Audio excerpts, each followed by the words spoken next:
Hi, Mike. So, first thing I would love to know is how did you become an interpreter?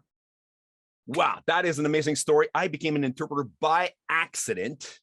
And so essentially, I started it in church. I'm a Oh, Christian, and I frequent a church on a regular basis. And I saw an interpreter for the first time on stage, interpreting for an American preacher. And in our province here in Quebec, we're French speaking, so English is the second language.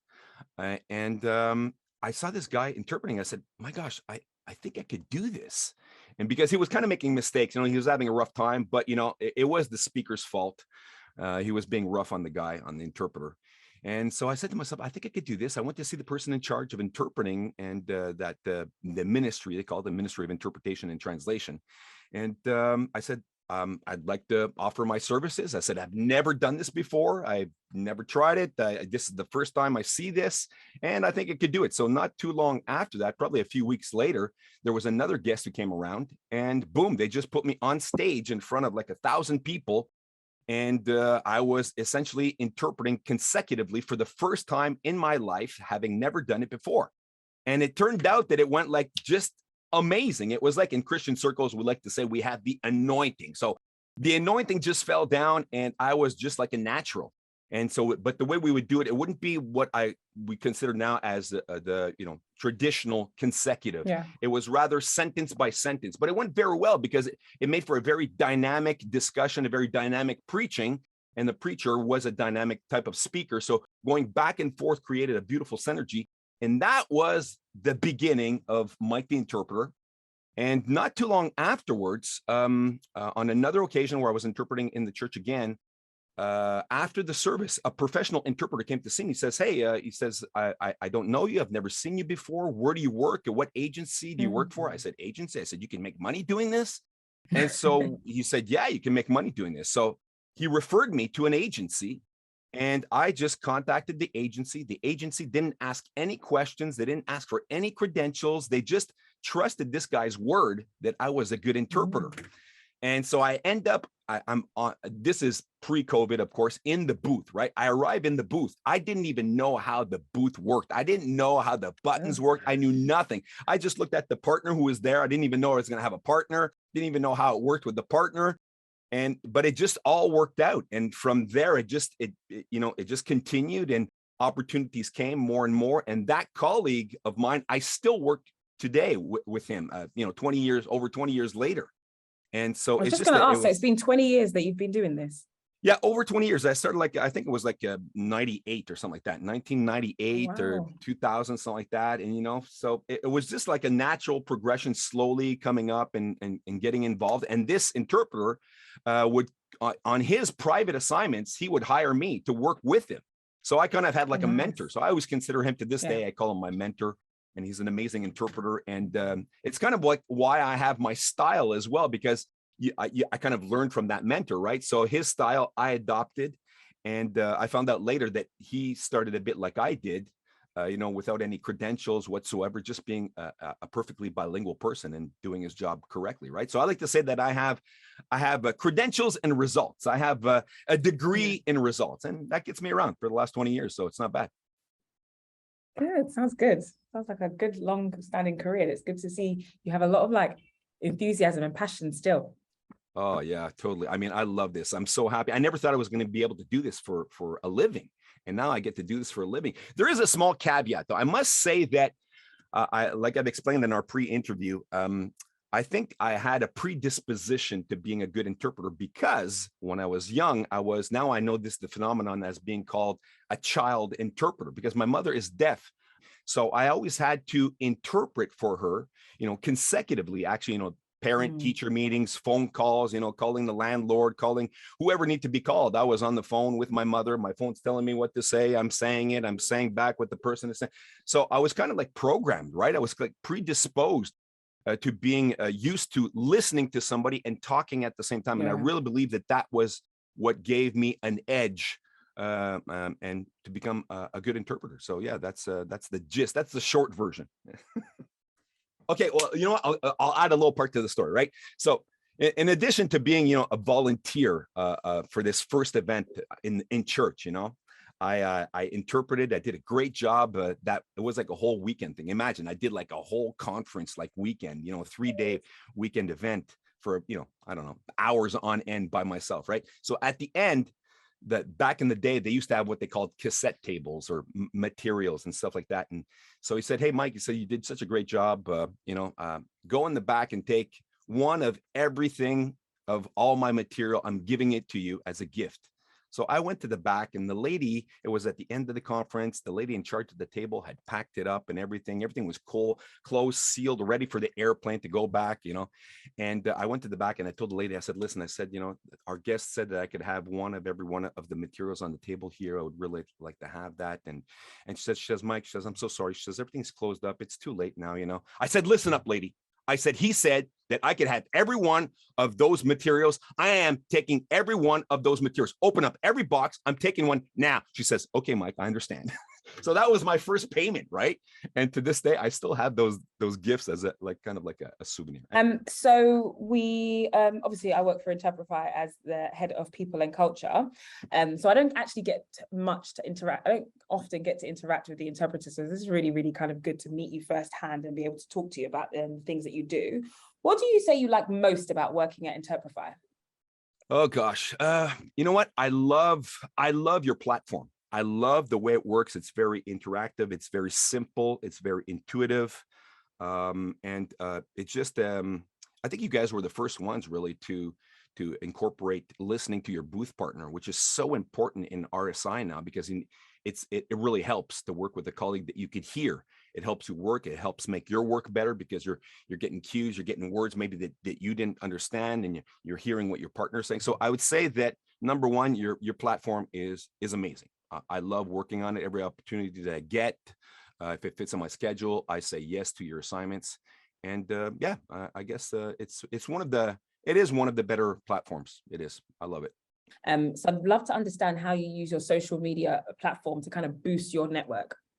Yes, totally. Very important for every young interpreter, even the older interpreters. Networking is so important. It's not like, let's say, it's not networking in the sense of like LinkedIn networking. Everybody thinks, oh, you have to be on LinkedIn because this is where you're going to make connections. There is a certain element of networking that does happen on LinkedIn and probably some other similar platforms. But I would say that it's not the major focus. When I say networking, is really peer-to-peer networking. And this is the key that's very important, because what's going to happen is interpreters hire interpreters. Interpreters refer interpreters. Platforms will ask interpreters, "Who do you want to work with?" Which is very appreciated as well, because we all have our preferred interpreters. And so that being said, it's important to connect with other interpreters. And I find that for me, it was a progression. I started a few years ago posting on Instagram. And that was essentially my first, I was on Facebook, but Facebook, I won't even count that in because I don't use that as a networking platform. In my case, it started with Instagram. So I opened up an account. I opened up an account as an interpreter. I made it an interpreter account, specifying. So everything that I post on that Instagram account is about interpreting, relating to interpreting, situations, circumstances, tips, ideas, videos, funny videos, situations that happen, whatever, everything that has to do with interpreting, I put on that channel, that Instagram channel. So what happened was I started getting likes and people following me, and other interpreters actually started following. And then I learned what a hashtag was and how to use a hashtag. So example, I would put a post and I would say hashtag interpreter, or hashtag consecutive interpreter, hashtag simultaneous. In the beginning, I didn't know exactly how to use it. So I tried everything, all kinds of hashtags, and people follow hashtags. Interpreters here, you have to learn how to use the hashtag because it brings people, like-minded people together. So when you make a post, if it's on interpreting, example, hashtag interpreter, or whatever other word you want to use. I use, hashtag RSI, hashtag 1NT, which is the abbreviation for interpreter. So I started getting more and more followers that were following. And I started doing like little video, you know, a few years ago, Instagram had like the 30-second or the 60-second video. And I would do a short video. Hey, hello, my name is Mike. Now I'm an interpreter, yada, and ended up having likes on that. And people started interacting, right? So of those that were interacting, there was about 4 or 5 guys that we connected together and we said, hey, we should do a Zoom together. So we did a Zoom together. We met, you know, virtually. And we started talking about it, how we loved interpreting. All of us were pretty dynamic guys. And one of them said, well, we should have a hashtag. We need to do something to make this, you know, make this happen. And so one guy being from Panama said something like hot sauce interpreters. And I said, bam, hashtag hot sauce interpreters. And it stuck from that point. Everybody liked it. We said from that point on, we're going to use a hashtag hot sauce interpreter. So now when you go on my Instagram account, every time you see a small video from me, all the time, it's like my trademark now. I go, bam, hashtag hot sauce interpreter. I'll change my voice up and I'll, you know, bam, hashtag hot sauce interpreters, bam, hashtag hot sauce interpreters. You know, so I'll play around with that. And that kind of went viral and people started using the hashtag hot sauce interpreters. So one thing led to another, meeting more and more people. And actually at some point, I even had interpreters saying, hey, Mike, I've noticed on your profile, you're an English French interpreter. I have an assignment. Are you interested? So I was actually getting work from Instagram more than I was getting from LinkedIn. Actually, from LinkedIn, I must say that in all the years I've been on it, I probably had, you know, I don't know, 2, 3 assignments, 4 assignments, honestly, a few connections, maybe of, you know, agents or agencies and stuff like that. But it started on IG. And what happened after that and this is where the real networking happened. This is where the real magic happens, right? It's now that you're starting to get connected with people, like-minded people, I must say, like-minded interpreters, team up with people that have the same attitude as you, because in the interpreting world, I've discovered there's a lot of different attitude. You have, you know, you have the calm people, you have the excited people, you have the divas, you have the, you know, there's an array of interpreters, and some of them you'll have chemistry with and some others you won't. You discover that when you're working in the booth with the person, you connect with them on WhatsApp and whatever. So you discover your tribe. And that's one of the most important things, because you got to create community, a network with like-minded interpreters, because what's going to happen is those like-minded interpreters are going to like working with you because you're like them. You had that synergy, right? So now after the Instagram thing and getting connected with a few interpreters and working in the booth with a few of them, what happens is we always use a back channel, or most of the times we use a back channel. And I've been using WhatsApp, and most interpreters, we use WhatsApp as a back channel because you could use it at the same time. You could put it up on your computer on the second screen while you're on Interprefy, for example, even though we can hear each other in Interprefy, other platforms don't have that option. So we sometimes will listen to each other on Interprefy on video and audio to cue us in. So what happens is you start getting connections on WhatsApp. And then this is, you know, there's a progression. See, you get to know people, you get to know interpreters, you start to add them into your contact book. And then I created a group called hashtag hot sauce interpreters, a WhatsApp group. And I started adding all the interpreters that I worked with, and that group grow. And then suddenly one interpreter said, hey, I have a friend I think that would fit in with this community. You know, I kind of created like a vetting process where I would actually talk with the interpreters and just to find out if there was, you know, some energy there and chemistry. And if there was, I'd give them like, you know, the conditions of the group and what we're all about, you know. And I would add them to the group, and then I'd get another referral and another one, and work with another interpreter. And then what happened is this group grew to about, you know, we're about 200 interpreters on this WhatsApp group right now. But they're like-minded interpreters. They're people that I've vetted personally. So it's a group that I have to work on because it's a lot of work. But the beauty of it is now I have this network of interpreters across the world, different languages, and we're sharing work now. We're saying, hey, listen, I got this assignment. I can't do it. Is anybody here available for French, English, this date to this date, this time to this time? And the networking started to happen there. And what was happening as well was that interpreters were starting to notice, hey, this is not such a closed off community afterwards. People are opening up. People are sharing resources. They were sharing information. They were sharing contacts. They were sharing agencies. They were sharing assignments, or sometimes I like to call them gigs. Some people don't like that, but I call them a gig, a short assignment.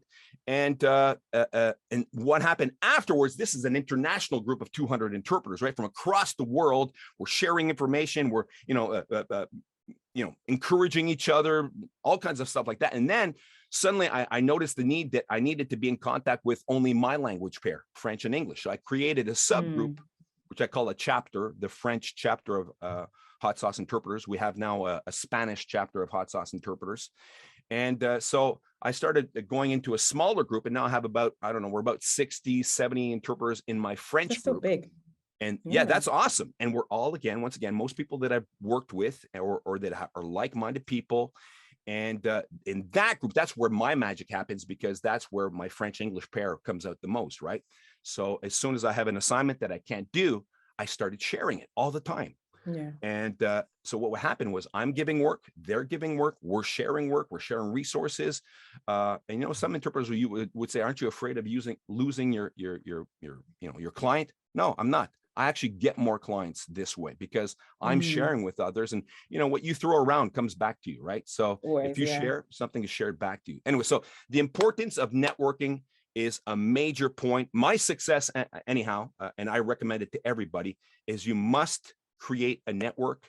And when you have your network, create yourself a WhatsApp group of like-minded interpreters in your language pairs, and start sharing. Start sharing, because that's where it all happens. And even now even agencies, at one point I even had an agency say, listen, Mike, you stop sharing names with us now, because we have a database that's big enough now. So I actually had agencies telling me now to stop sharing, please, because we already have, now you've given us so many interpreters, we're okay. If you can't do it, we have somebody in our database. But some other platforms still like that I share, so I still share it.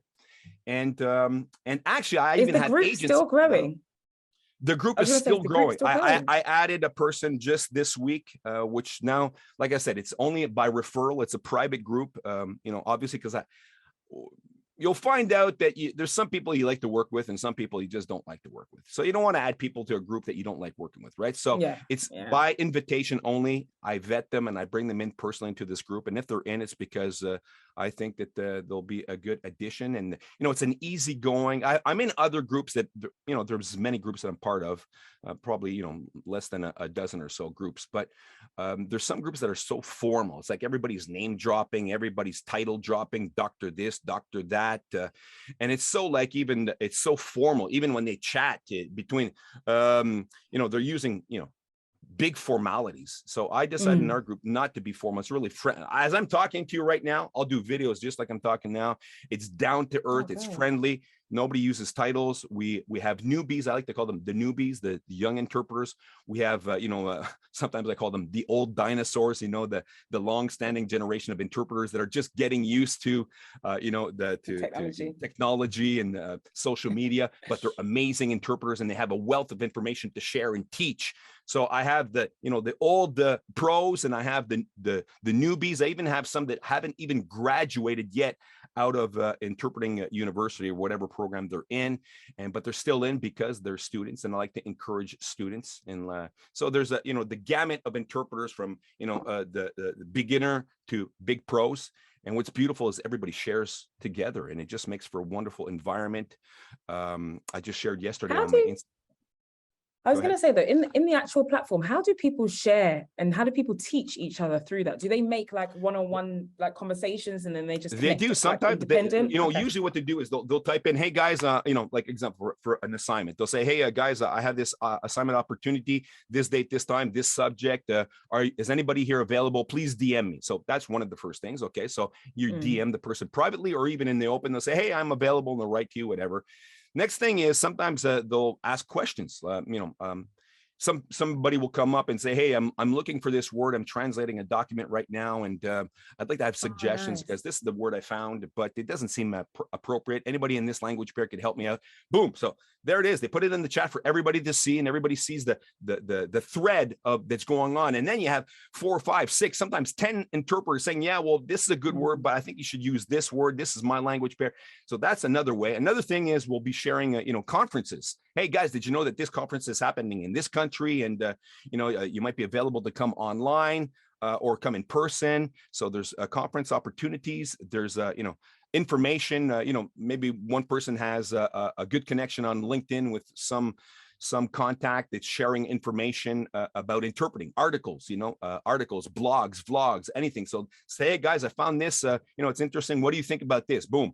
And so then you'll have people saying, well, I disagree with this interpreter because he said this. Like right now, what's happening at the EU, so there's discussion about, whether you're for or against, the interpreters going on strike, whatever, stuff like that. So we discuss about things like that because it's a group that's we're only interpreters in that group. There's no agencies.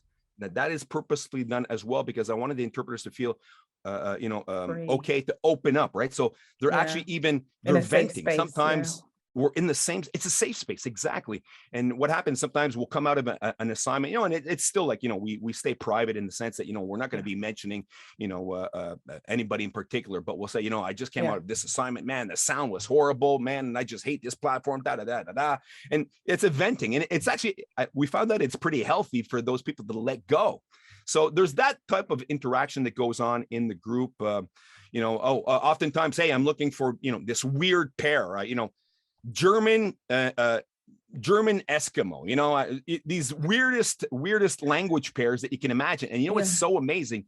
Among 200 interpreters, there's always somebody who knows somebody who has that special language pair.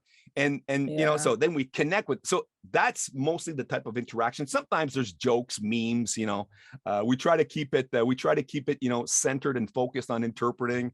Sometimes as the administrator of the group, sometimes, oh gosh, political discussions. I've put this caveat into the group saying, please, let's not talk about, politics. Let's not talk about religion. Let's not talk about genders. Let's not, unless it's specifically about interpretation and translation, right? So sometimes there was some heated discussion. So sometimes I come in as the moderator and say, guys, okay, and I try to bring it down, which has happened a few times. I never had to kick anybody out of the group, but sometimes the discussions gets very heated. So you have to expect those type of things, the bigger the group, the more problems there are, right? But honestly, at this point, it's been amazing. And so those are the types of interactions that we have in the networking of that group. So my last question here for you, what's one thing that most people don't probably know about your job? Like everyone, I feel like people have a general assumption as to what interpreters do, but what's something that people wouldn't necessarily know? There's a few memes on, you can look on Instagram, you can look on, a few different platforms, thinking that we're walking dictionaries, thinking that everything we say is perfect and aligned. And oh my gosh, it's such the opposite. It's like, it's just, I think people think that we're walking dictionaries, or they think that we're polyglots, that we know more than, there are a few interesting interpreters that have many language pairs. Some people are so amazing. Some people have like, I don't know, there's this one guy, I think he has like 10 language pairs, it's like, but those are rare. Those are, some of them are astonishing. Some people are just like, they're really not like, they don't call themselves interpreters. They call themselves polyglots, which is more about, understanding and maybe speaking the language, but they don't consider themselves interpreters per se. Some of them are. It is quite astonishing. Some people have a gift of language.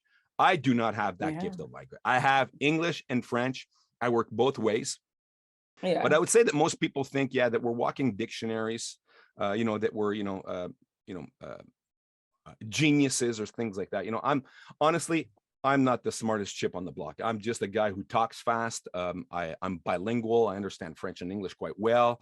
I've done English all my life, but I've been in a French-speaking home all my life. So that's where the being bilingual comes in.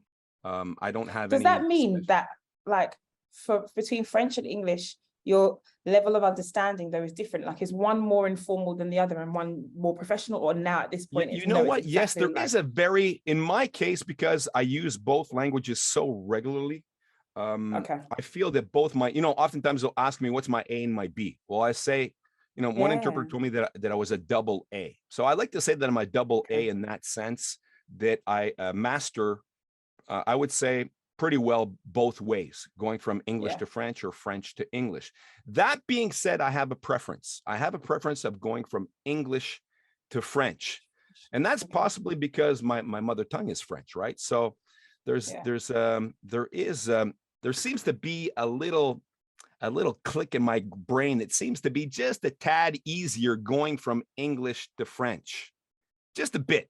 I realize it when I'm interpreting from French to English. And I seem to search for my words, maybe, a fraction of a second longer. So there is Yeah, I prefer going from English to French, but English to French. that being said, I would say like 95% of what I do is going from English to French. So I'm obviously practicing my French more than More, English yeah. Do you as an think interpreter. in French when Oh, you're you know what? thinking? Both ways. Okay. Yeah, I think I've thought about that question. I listen to my brain think, and depending on who I'm talking to, right? If I'm Yeah, talking at yeah, discussions in English, I'm thinking in English. But if I'm yeah. listening in French, I'm thinking in French. But that being said, I'm always like, I have this, one interpreter said, we have the interpreter chip. I like to say I have this chip in my brain, right? And I'll be watching TV. It's like, it's automatic. I'm always interpreting in my head. I'm trying to Ah, interpret it's, and sometimes it's bothersome. Sometimes it's like, I wish I would just stop. Can I have a break in my brain, please? Can you yeah, turn just this off? yeah, It just doesn't seem to turn off. And so whether yeah, I'm in my vehicle listening to the radio, I'm listening to a certain subject and saying, I've never done this subject before. Let's try. So I'm in my head, I'm interpreting. yeah. And I'm kind of like, some people call it shadowing, listening to the radio and, just practicing, or even sometimes I practice just repeating in the same language, French to French, just to keep the speed and the pace, Well, but that's good as well in terms of like continuous like development, like just keeping yeah, yourself quite active and good in what you're able to do.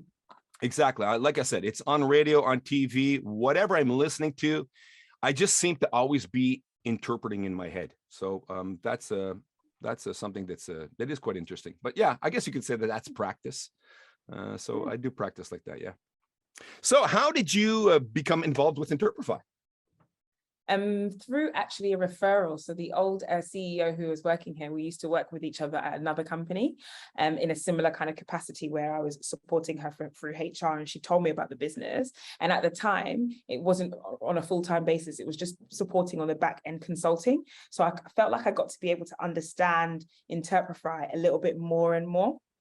And through kind of the couple months that I was helping, I guess there was a random alignment, I guess, in life circumstances where the opportunity just came available, and they also had an opportunity for head of people and culture. And because it had been something that I'd been seeing behind the scenes, this is like a new company, it's super, super global. I just like the whole ethos around removing language barriers, making it accessible for people to connect globally. I was like, this is a really awesome like project or kind of company to be part of. So like that moved me into thinking, okay, this is good. I'm ready for this challenge. I'm ready. That's awesome. Like, you see, actually, you even answered my second question. Really, was what excites you about Interprefy? If you were to encourage people to become part of the team of Interprefy, what would you tell them? It's definitely, I have to say, hands down. So it's twofold. I think one is our mission as to what we're trying to do, because I think it's such a beautiful thing to do, being from a place where English isn't necessarily a lot of people's first languages, and even working with a lot of different companies and meeting people where, like in my team, I've led teams who are across different countries, and I sometimes feel frustrated even in myself that we always do everything in English. And I know we are an English speaking country, but it's a really taxing thing that when English isn't your first language, to have to always kind of translate back and hear this and stuff like that. And it kind of causes sometimes complexities because it blocks people accessing sometimes certain meetings, because if English isn't their first language, they don't necessarily feel comfortable always speaking up how they would normally speak in their native language. So it was just something that I felt like this is so beautiful that they're trying to eliminate that and making kind of creating almost a level playing field for everybody to contribute as well as learn from what's happening in these meetings. So that's the first thing from a whole mission statement that like really excites me about Interprefy. And the other part of it is the internal experience, the fact that it's a globally remote company. I've never worked for a truly remote first organization. So I'm interested in understanding how we overcome the experiences that we would have in like almost like a traditional office setting. How do we create that in a remote environment? And what I'm learning is it's not always about recreating the exact same thing, but almost coming up with something new that works for this dynamic, but still cultivates that similar, like the similar results, which is community. Essentially, that's what we want from any work experience, is knowing that like I work with people, I know the people I work with, I can grow with the people I work with. So those are the two things. Yeah, I can hear the passion, man. That is so that's kind of like a good segue for the next one is, I told you what I think about networking from your point of view as HR, being involved on that side.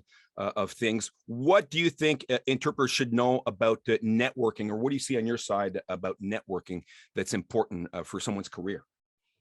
I think networking is one of the most important things that you can do. And I think sometimes when people think of a career from looking at your career, sometimes they only think about how you network with like people in your LinkedIn, or how do you network with people that you don't actually know.